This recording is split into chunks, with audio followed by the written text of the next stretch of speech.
Olá, eu sou o Ricardo e hoje eu estou aqui para compartilhar mais uma palavra contigo. Hoje a nossa palavra tem a ver com otimismo e pessimismo. Hoje a nossa palavra tem a ver com a entrada do povo na Terra Prometida. O nome da nossa palavra de hoje é o dilema do copo. E se você quer entender por quê, vamos pro vídeo.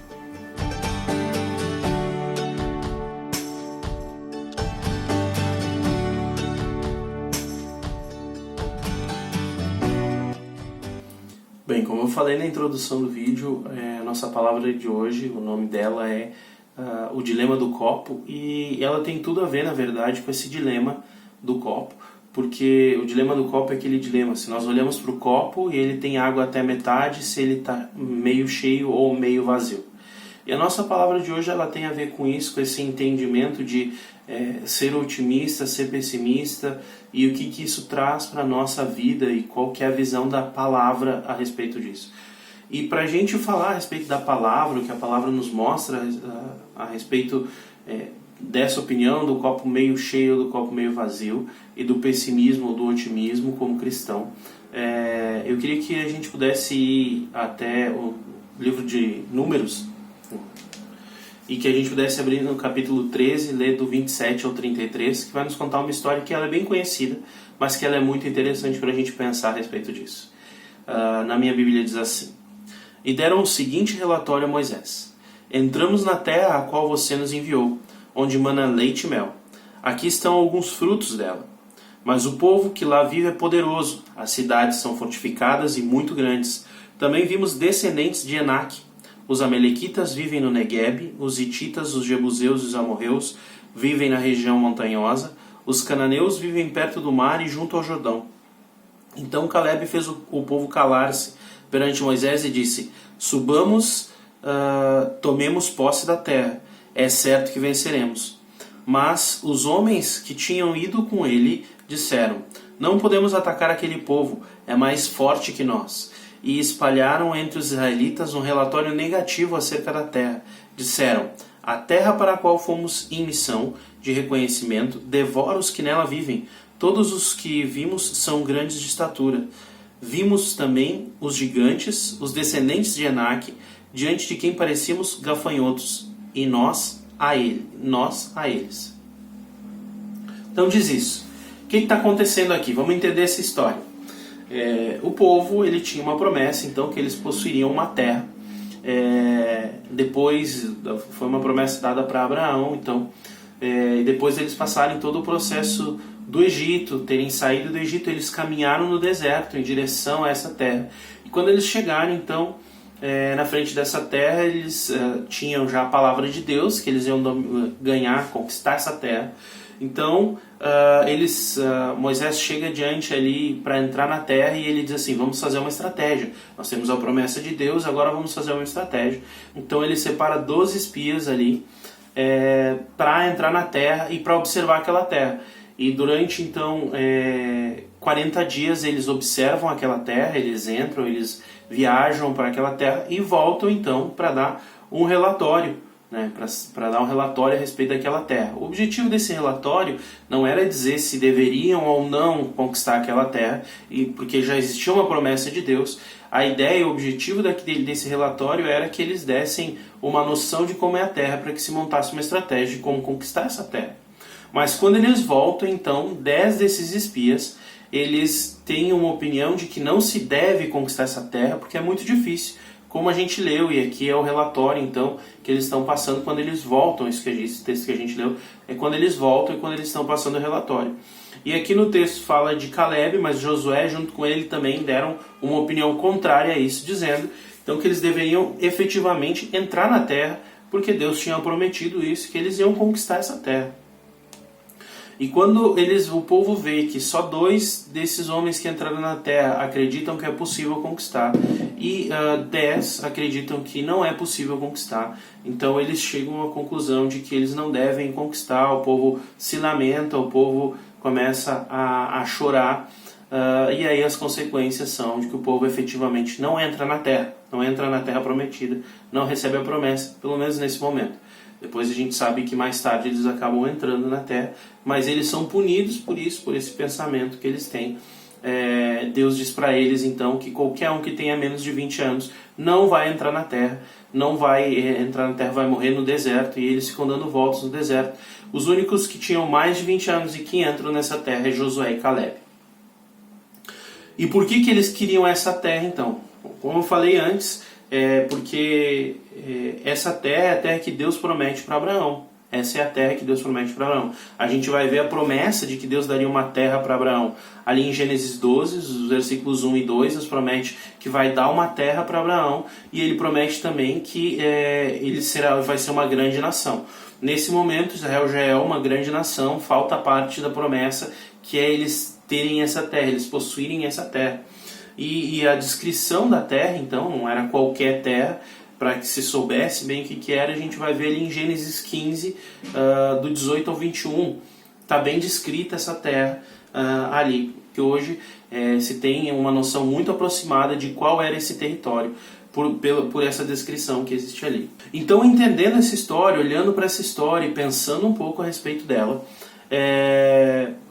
eu encontrei uma fonte bíblica para meditar a respeito de uma pergunta que tem vindo no meu coração, que eu tenho me questionado, que eu tenho entendido o Espírito Santo me questionar, que é: onde está a nossa alegria e expectativa pelo novo de Deus?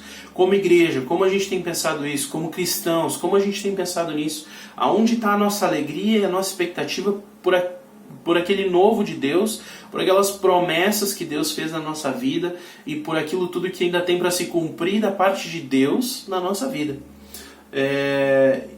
E é interessante pensar nisso, porque aqui era exatamente o que eles tinham. Eles tinham uma promessa de Deus, eles tinham a palavra de Deus e eles tinham todo um caminho novo para viver em Deus, mas eles tinham atitudes diferentes. Quando a gente olha para o texto, a gente vê duas atitudes diferentes. A atitude dos 10 espias, que é contrária a conquistar aquilo que Deus tinha prometido, e a atitude de Josué e Caleb, que é a favor de conquistar aquilo que Deus tinha prometido. Mas mesmo os dois grupos tendo essa diferença de visão, a gente vai ver que os dois grupos tinham os mesmos, começaram do mesmo ponto, eles tinham a mesma promessa, eles tinham tudo igual. Então, na verdade, a diferença estava na visão deles, porque eles eram inclusive descendentes de Abraão, todos eles tinham todos o mesmo começo, todos eles podiam pensar a mesma coisa, porque tinham a mesma promessa, tinham o mesmo Deus, tinham o mesmo ancestral que recebeu essa promessa, então todos eles tinham as mesmas coisas, mas tinham opiniões diferentes. E quando a gente olha especificamente para eles, a gente vê atitudes diferentes. Por exemplo, se a gente for pensar nos 10, se a gente for pensar nesses 10 homens que deram uma opinião negativa a respeito de entrar na terra. Os 10 eles estavam olhando humanamente para a situação. Eles estavam olhando e pensando numa estratégia humana para essa situação. O que era? Eles olharam e eles disseram ali, está no versículo 27, ou seja, Números 13, 27. Eles dizem assim: a terra é boa, mas eles disseram: vimos a terra que mana leite e mel realmente, aqui estão alguns frutos. Eles trouxeram, por exemplo, um dos cachos de uva que eles trouxeram, tiveram que carregar entre 2 homens. Eu nunca vi um cacho de uva nem parecido com isso, mas eles dizem assim: a terra é boa, mas... Então, a terra é boa, mas ela tem um monte de problemas. E o que eles estão querendo dizer assim? O que Deus prometeu é bom, mas tem um monte de problemas, tem um monte de coisas que nos impedem, tem um monte de coisa difícil de fazer, tem um monte de coisa que eu não consigo. Eles disseram: a promessa de Deus existe, mas ela é impossível de se cumprir. Então, você vê depois a sequência das explicações deles. Por exemplo, eles dizem assim: o povo é poderoso e forte. Eles falam isso no versículo 28 e no 31. O povo é poderoso e forte. O que eles estão dizendo com isso? Eu não consigo fazer isso, eu não tenho condições de fazer isso. Esse povo é mais forte que a gente. Eu não tenho força para vencer esse povo. Eu sou fraco, eles estão dizendo aí. Ele diz assim: as cidades são fortificadas. no versículo 28. Ou seja, uma cidade fortificada é uma cidade complicada de atacar, porque é difícil de entrar nela, ela tem condições de se defender. Ele está dizendo assim, isso vai dar muito trabalho, eles estão dizendo. A gente vai se cansar na primeira cidade, isso vai dar muito trabalho. E também muitas vezes nós olhamos dessa forma para nós mesmos, isso vai dar muito trabalho. As promessas de Deus vão dar muito trabalho. Eles dizem também, nessa terra tem gigantes.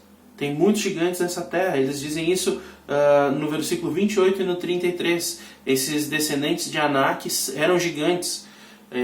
Então, eles estão dizendo, tem gigantes nessa terra. O que eles estão dizendo? Nós vamos ter que enfrentar monstros nessa terra. Ou talvez eles estejam dizendo, nós vamos ter que enfrentar os nossos monstros. E isso também é uma coisa que muitas vezes a gente pensa. Nós pensamos, nós olhamos para a promessa de Deus e dizemos assim, se eu for nessa direção, eu vou ter que enfrentar monstros. Eu vou ter que enfrentar os meus monstros internos. Eu vou ter que enfrentar monstros da sociedade. E tem gigantes nessa terra. E para cumprir essa promessa, eu vou ter que enfrentar esses gigantes.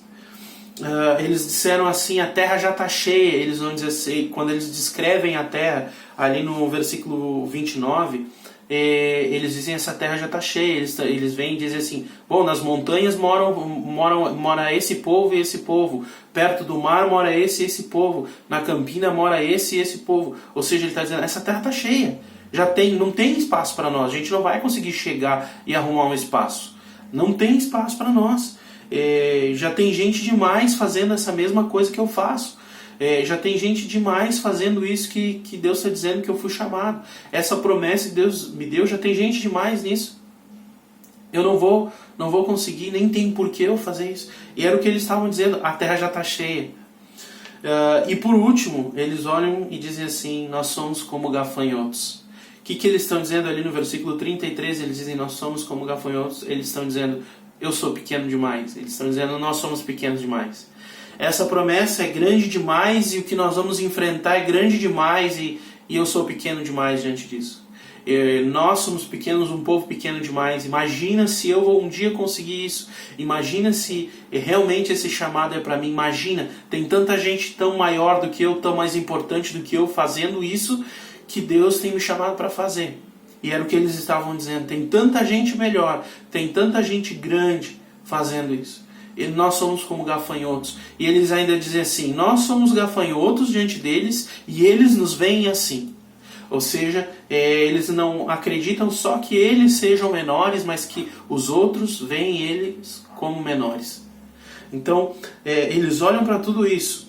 Eles olham para a promessa de Deus e eles dizem, ela é boa, mas... E eles colocam todos esses problemas. Eles veem todos esses problemas para enfrentar diante daquela promessa de Deus. Ou seja, eles esqueceram quem é o nosso Deus. Eles esqueceram quem é o Deus deles. Quem era o Deus que tinha dado a promessa. E quem era o Deus que se responsabilizava em cumprir essa promessa. Mas nós temos aí uma diferença. Nós temos duas pessoas que pensaram diferente. Nós temos Josué e Caleb. Josué e Caleb estavam olhando diferente para essa situação.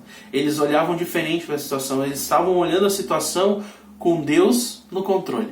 E aí eles pensaram as mesmas coisas. Eles enxergaram a mesma terra. Eles não estavam vendo uma terra diferente. Eles enxergaram a mesma terra. E aí eles eles olharam para a mesma terra. E no discurso dos caras que foram com eles, eles olham e ouvem os caras dizer, a terra é boa, mas... E quando os caras dizem, a terra é boa, mas... Eles lembram, por exemplo, para o livro de Hebreus, no capítulo 10, no versículo 23, e lembram que está escrito, apeguemo-nos com firmeza à esperança que professamos, pois aquele que prometeu é fiel. Então, quando eles olham, a terra é boa, mas eles dizem assim, não tem mais, não tem mais, não tem um porquê. Por quê? Porque aquele que me prometeu, a Bíblia fala isso, aquele que me prometeu, ele é fiel. E ele é o maior interessado em fazer cumprir aquela promessa. E aí ele diz assim, então, o que Deus prometeu é bom e ele vai cumprir na minha vida. É isso que eles dizem. Eles olham não tem mais, e dizem não tem mais. O mais fica para todos esses outros problemas que vão ser apresentados. Por quê? Porque Deus Ele prometeu e Ele vai cumprir na minha vida. E aí eles olham e eles veem assim, o povo é poderoso e forte. E eles olham e lembram do Salmo 28, versículo 7, que diz: o Senhor é a minha força e o meu escudo, nele o meu coração confia e dele recebo ajuda. Meu coração exulta de alegria e com o meu cântico lhe darei graças. E aí o que ele diz assim? Ele vê o povo é forte, poderoso, e ele vai dizer: eu não consigo sozinho. Eles vão dizer: eu não consigo sozinho, mas com Deus eu posso todas as coisas, porque Deus é minha força, Deus é o meu escudo. Então Deus me leva a prevalecer nessa situação. Deus vai me fazer vencer nessa situação. Seja o povo forte e poderoso como for. Eu vou vencer porque Deus... nós vamos vencer porque Deus está conosco. Ele olhou e ele disse assim: as cidades são fortificadas, vai ser um trabalho muito difícil. Mas aí ele lembra lá de Isaías 40, 29 a 31, que diz assim: ele fortalece ao cansado e dá grande vigor ao que está sem forças. Até os jovens se cansam e ficam exaustos, os moços tropeçam e caem, mas aqueles que esperam no Senhor renovam as suas forças, voam bem alto como águias, correm e não ficam exaustos, andam e não se cansam. Ou seja, Deus é quem me fortalece. Ele olha e ele diz assim: vai dar muito trabalho, mas o meu vigor vem do Senhor, o nosso vigor vem do Senhor. E de fato Caleb entra nessa terra bem velho, ele diz assim: o meu vigor ainda é igual quando eu era novo, quando eu entrei para espiar essa terra. E ele luta na batalha para conquistar a terra que pertencia a ele. Ou seja, ele realmente pensa isso: o meu vigor vem de Deus. E é isso que ele lembra. Ele diz assim: vai dar trabalho, mas Deus vai me fortalecer para que todo esse trabalho, para que todo esse trabalho não acabe comigo, antes que ele me fortaleça cada vez mais.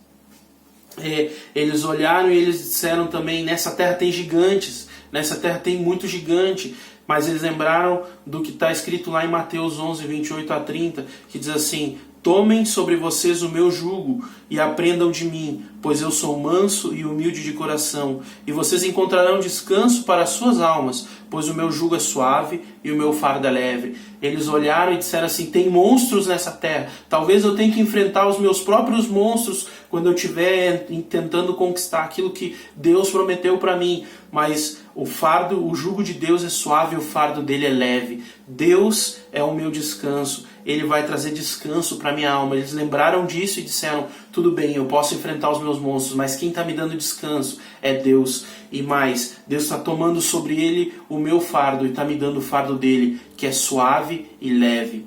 É isso que ele está dizendo, que eles pensam quando eles olham e veem esses gigantes. Ele diz assim, eles enxergam e dizem assim: essa terra já está cheia. Essa terra aqui, ela está cheia já de pessoas. Ela está super cheia. Mas eles lembram do que está dito lá em Romanos 8:32, que diz: aquele que não poupou seu próprio filho, mas o entregou por todos nós, como não nos dará juntamente com ele, e de graça, todas as coisas? Isso quer dizer, Josué e Caleb olharam para isso e disseram assim: tudo bem, essa terra está cheia, mas o Deus que não poupou o próprio filho, e ele já deu isso para nós, ele não vai poupar mais nada, ele dá tudo para nós, e ele vai nos dar essa terra, ele vai abrir espaço para mim. Então ele olha e diz assim: eu sou pequeno, ele olha e diz assim: eu não tenho espaço, mas Deus abre espaço para mim, porque ele vai me dar, junto com Cristo, ele vai me dar todas as coisas. Se eu andar segundo o caminho dele e segundo as promessas dele, ele vai abrir espaço para mim, onde não tem espaço. E no final eles olharam e viram também que a mesma coisa que os outros, nós somos pequenos aqui, nós somos como gafanhotos. E eles eram pequenos diante daquele povo, tinham gigantes, homens fortes, mas eles lembraram do que está dito lá em 2 Coríntios 12, 9 e 10, que diz assim: mas ele me disse: minha graça é suficiente para você, pois o meu poder se aperfeiçoa na fraqueza. Portanto, eu me gloriarei ainda mais alegremente em minhas fraquezas, para que o poder de Cristo repouse em mim. Por isso, por amor de Cristo, regozijo-me nas fraquezas, nos insultos, nas necessidades, nas perseguições, nas angústias, pois quando sou fraco é que sou forte.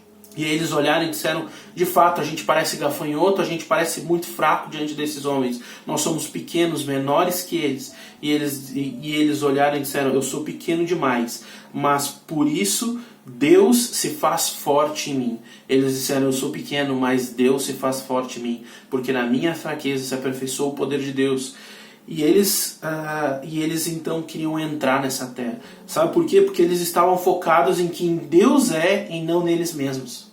Então eles sabiam que eles iam receber essa promessa, porque eles não estavam confiando que eles podiam conquistar essa promessa, e sim que Deus daria essa promessa e o cumprimento dela na vida deles. E é o que o Caleb fala no versículo 30, em Números 13:30. Ele vai dizer assim, então Caleb fez o povo calar-se perante Moisés e disse, subamos e tomemos posse da terra, é certo que venceremos. Ele diz isso porque ele sabia que venceria, não porque ele podia vencer, mas porque Deus já tinha dado essa promessa e ia fazer com que se cumprisse. E quando a gente olha para as atitudes, tanto dos 10 quanto para as atitudes de Josué e Caleb, a gente vai ver que a atitude correta ela fica clara quando nós vemos as consequências dessas atitudes. Josué e Caleb eles foram os únicos maiores de 20 anos que entraram na terra prometida, que conquistaram essa terra. Sabe por quê? Porque o pessimismo, a maneira como esses homens, como o resto do povo olhava para essa terra, fazia com que eles não crescem naquilo que era a promessa de Deus, com que eles não tivessem fé no que Deus ia fazer. Josué e Caleb, eles tinham grandes alegrias e expectativas pelo novo de Deus. Aquela pergunta que eu fiz lá no começo, que eu disse que eu estou fazendo no meu coração, onde estão as alegrias e as expectativas pelo novo de Deus? Josué e Caleb tinham isso, os 10 não tinham isso.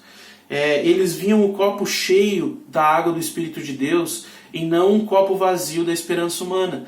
Eles olhavam e viam que o copo estava cheio do Espírito de Deus, pronto para fazer um milagre, e não um copo vazio daquela esperança que a gente tem na nossa própria força. Crer desse jeito é a definição de fé. A gente vê isso lá em Hebreus 11:1, que vai dizer, ora, a fé é a certeza daquilo que nós esperamos e a prova das coisas que não vemos. Ou seja, fé é crer na promessa de Deus sem que a gente tenha visto como ela vai se cumprir, sem que a gente tenha esse poder para fazer com que ela se cumpra, porque isso não é fé. Mas Josué e Caleb, eles olhavam para essa terra e eles viam que Deus ia fazer, que não havia condição humana, mas que Deus faria. E isso é fé, foi o que eles tiveram. E foi com essa fé que todos os grandes homens e mulheres do reino de Deus foram crescendo em Deus. Foi desse jeito. Se a gente olha para Abraão, a gente olha para Moisés, a gente olha para Josué e Caleb, a gente vai olhar para Davi, a gente vai olhar para Débora, a gente vai olhar para Raabe, a gente vai olhar para Maria, para Pedro, João, para Paulo, para todos esses homens que a Bíblia nos fala, e eles têm a mesma característica. Eles olham para as promessas de Deus e eles caminham nessa mesma direção. Eles olham para as promessas de Deus e eles vão em direção a essas promessas. Não porque eles são fortes para cumprir elas, mas porque eles confiam no Deus que prometeu. Então, o nosso desafio hoje, o desafio que eu quero deixar para nós hoje, é estarmos cheios da alegria e da expectativa pelo que Deus tem para fazer nas nossas vidas. Não porque a gente consegue cumprir elas, mas porque Deus prometeu e Ele cumpre. Que nós tenhamos fé na obra e nas promessas de Deus. Esse é o desafio que eu tenho para hoje. Que nós tenhamos essa fé nas obras e nas promessas de Deus. E o último desafio de hoje é que nós possamos ver o copo da nossa vida cheio e transbordante da água do Espírito Santo, para que essas promessas se cumpram na nossa vida. É isso que eu queria deixar para nós hoje. Eu queria que você fechasse os seus olhos e que você se posicionasse de uma maneira confortável para orar, para que a gente pudesse orar e para que eu pudesse clamar junto contigo para que Deus faça essa obra na nossa vida. Que o dilema do copo seja sempre a favor do reino de Deus e nunca contra o reino de Deus, que o dilema do copo seja sempre a favor de viver aquilo que Deus tem prometido para nós e nunca contra isso. Então feche os seus olhos. Senhor Jesus, eu coloco diante de Ti essa igreja que me escuta hoje, Deus eterno, e que essa palavra seja uma palavra de incentivo para que nós venhamos a olhar com olhos espirituais para a obra que Tu tem para fazer na nossa vida. Que nós sejamos imitadores de Josué e Caleb, que nós sejamos homens de fé que seguem, homens e mulheres de fé que seguem e buscam a Tua vontade, que seguem a Tua promessa, que não confiam, Deus eterno, porque nós humanamente podemos cumprir, mas que confiam, Deus eterno, na Tua promessa e sabem que Tu pode fazer com que ela se cumpra. Em nome de Jesus eu quero declarar isso sobre a Tua igreja e pedir que isso venha sobre a nossa vida, em nome de Jesus. Amém. Amém. Então, meu querido, muito obrigado por acompanhar até aqui. Se você acompanhou até aqui, eu acredito que você gostou. Então, deixa o teu like. Para nós é muito prazeroso ver que você gostou do nosso vídeo. Então, conta isso para nós. Se você quiser comentar também, comenta conosco. Não se esquece de se inscrever no nosso canal para receber os próximos vídeos. E compartilhe essa palavra com todo mundo. Se ela abençoa a sua vida, então faça com que ela abençoe mais vidas, tá bem? Tchau, tchau e até o próximo vídeo. Que Deus abençoe você.